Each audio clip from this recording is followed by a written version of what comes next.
Assalamualaikum warahmatullahi wabarakatuh. Perkenalkan, nama saya Diti Ahmad. Saya akan menjelaskan sejarah dari Masjid Agung Al-Falah. Masjid Agung Al-Falah merupakan masjid terbesar di Jambi, Indonesia. Nama lainnya adalah Masjid Seribu Tiang, walaupun jumlah tiangnya hanya 256 tiang. Lokasi ini dulunya juga adalah lokasi Kerajaan Melayu Jambi, tetapi pada tahun 1885 masjid ini dikuasai oleh Belanda dan dijadikan pusat pemerintahan. Hal tersebut sejalan dengan penjelasan sejarawan Jambi Junaidi Tenun bahwa Masjid Agung Al-Falah ini merupakan berdiri di bekas lahan istana Tanah Pilih dari Sultan Taha Saifuddin. Pada tahun 1858, saat terpilih menjadi Sultan di Kesultanan Jambi, Sultan Taha Saifuddin membatalkan semua perjanjian yang dibuat Belanda dengan mendiang ayahandanya, karena perjanjian tersebut sangat merugikan Kesultanan Jambi. Saat itu, Belanda sangat marah dan mengancam akan menyerang istana. Namun, Sultan Taha justru lebih dulu menyerang pos Belanda di daerah Kumpei. Pasukan Belanda melakukan serangan balasan dan membumi hanguskan komplek istana Tanah Pilih. Tahun 1906, lokasi bekas istana Sultan tersebut dijadikan asrama tentara Belanda yang digunakan sebagai tempat pemerintahan kepresidenan. Di era kemerdekaan sampai tahun 1970-an, lokasi tersebut masih difungsikan sebagai asrama TNI di Jambi. Awalnya, gagasan pembangunan Masjid Agung sudah mengemuka tahun 1960-an oleh pemerintah Jambi beserta tokoh-tokoh Islam Jambi. Namun, proses pembangunan masjid baru dimulai tahun 1971. Para alim ulama dan tokoh-tokoh Jambi diantaranya M.O. Bardal, H. Hanafi, Nurdin Hamzah, dan Gubernur saat itu, Tambunan atau Nur Ambaribrata, sepakat untuk membangun Masjid Agung di lokasi tersebut dengan merelokasikan asrama TNI. Salah satu alasan kenapa masjid yang dibangun di lokasi bersejarah tersebut adalah mengacu pada lambang Jambi yang terdapat di gambar masjid. Masjid Agung Al-Falah di Kota Jambi diresmikan penggunaannya oleh Presiden Soeharto pada tanggal 29 September 1980. Masjid kebanggaan warga Jambi ini berdiri di atas lahan seluas lebih dari 26.890 meter kuadrat atau lebih dari 20,7 hektar. Sedangkan luas bangunan masjid adalah 6.400 meter kuadrat dengan ukuran 80 x 80, mampu menampung 10.000 jamaah sekaligus. Sedari awal, bangunan Jambi Agung hingga sekarang tetap dipertahankan sesuai bentuk awalnya.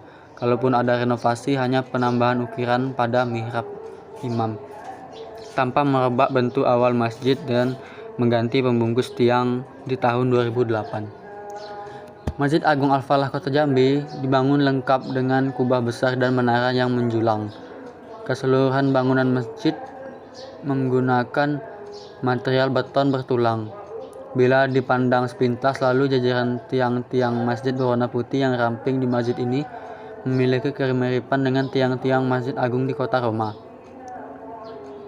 Italia, yang dibangun jauh lebih belakangan dibanding dengan Masjid Al-Falah Jambi ini.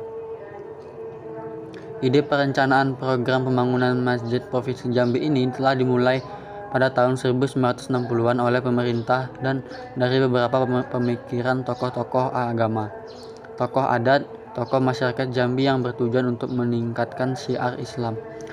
Di samping akibat peningkatan jumlah penduduk juga mempermudah umat dalam menjalankan ibadah. Dari pendapat yang timbul untuk mencari berbagai solusi terbaik termasuk lokasi, pendanaan dan sebagainya, maka pada tahun 1971 program pembangunan masjid provinsi ini baru dapat dimulai. Pembangunan masjid ini diprakarsai oleh Dr. Andes Haji Abdurrahman Sayuti, Sekretaris Daerah Provinsi Jambi ketika itu, dengan dukungan oleh sejumlah tokoh ulama, pejabat pemerintah, dan tokoh masyarakat Jambi sepakat akan mendirikan sebuah masjid provinsi yang nantinya akan menjadi simbol kemasyhuran masyarakat Jambi. Para tokoh tersebut antara lain: 1. Profesor Syekh H.M.O. Bafadal, 2. Profesor Dr. Andes Haji Khatib Kuzuwain, 3. Profesor Dr. Andes Haji Sulaiman Abdullah, 4. Tuan Guru Haji Abdul Qadir Ibrahim, 5. Tuan Guru Haji Saman Muhi, 6. Tuan Guru Haji Nuruddin Abdul Ghani, 7. Tuan Guru Muhammad Daud Al-Hafiz, 8. Tuan Guru Haji Jadawi, 9. Tuan Guru Haji Muhammad Yusuf Dahali, 10. Tuan Guru Haji Muhammad Zuhdito, 11. Tuan Guru Haji Said Makwi, 12. Dr. Anjas Haji Kasib Kalamuddin Syam, 13. Tuan Guru Haji Majid Ghaffar, 14. Haji Abdurrahman Sayuti, 15. Tuan Guru Haji Abdul Qadir Arifin, dan lain-lain. Usulan pembangunan masjid ini disampaikan kepada Gubernur KDH tingkat Provinsi 1 Jambi R.M.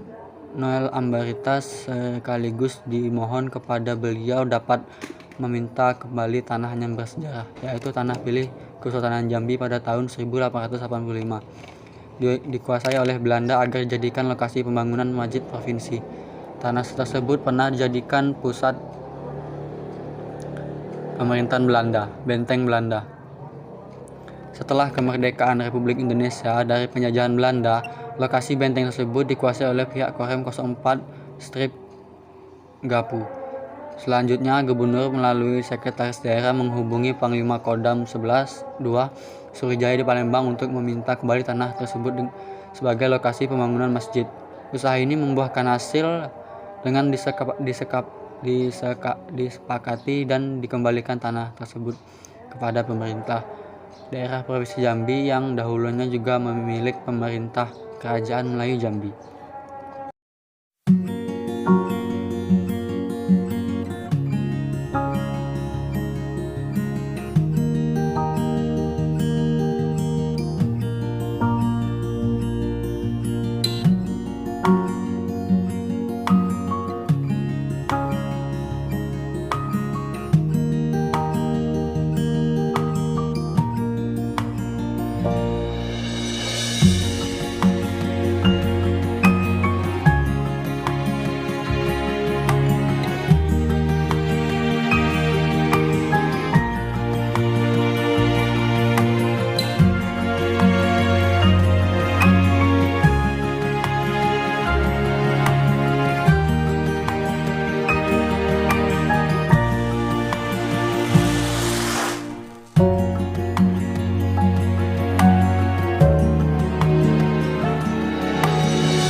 bagian kubah, bagian dalam.